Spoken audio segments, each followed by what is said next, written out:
Sinéad O'Connor est décédée à 56 ans. Immense artiste et femme spirituelle, elle ne cachait rien de sa détresse psychologique parfois intense et avait à plusieurs reprises lancé des appels à l'aide. Un mal-être dont le point de départ serait selon elle, les violences terribles que lui aurait fait subir sa mère. La vie tout entière de Sinéad O'Connor, décédée ce mardi 25 juillet, a été ponctuée par les drames.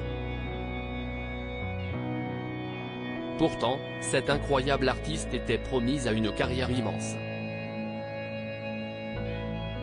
En 1990, elle connaît un succès retentissant en reprenant le tube planétaire Nothing Compared de Prince. Mais ni la réussite, ni la prospérité n'arriveront à calmer les démons de la chanteuse de rock. Tout au long de son existence, Sinéad O'Connor n'aura de cesse de dénoncer sa rage, son mal-être et ses angoisses, comme lorsqu'elle a déchiré une photographie du pape Jean-Paul II, l'accusant d'être immobile face à la multiplication des actes de pédophilie au sein de l'Église.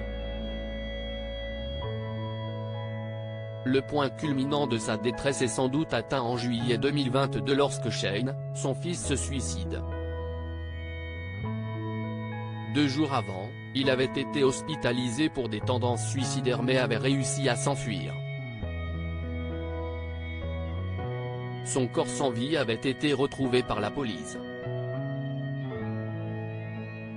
Dévastée, la chanteuse irlandaise avait alors publié des mots déchirants sur Twitter. Depuis, je vis comme une créature nocturne morte vivante. Il était l'amour de ma vie, la lampe de mon âme. Nous étions une seule âme en 2 moitiés. Si est-il la seule personne qui m'ait jamais aimé inconditionnellement. Le récit terrifiant de la sauvagerie de sa mère. Sinéad O'Connor avait eu 4 enfants de 4 pères différents. En guerre contre son fils aîné Jake, 29 ans, séparé de sa fille Roisin, 22 ans, la chanteuse n'a plus la garde de son petit dernier Yeshua, 10 ans. Quant à son fils Shane, il avait été pris en charge par les services sociaux irlandais à l'âge de 10 ans. Dans une interview donnée à la chaîne CBS en 2017, elle expliquait pourquoi selon elle, sa vie était si chaotique. Instinctivement, Sinéad O'Connor évoque sa mère. Ses parents ont divorcé lorsqu'elle n'avait que 8 ans.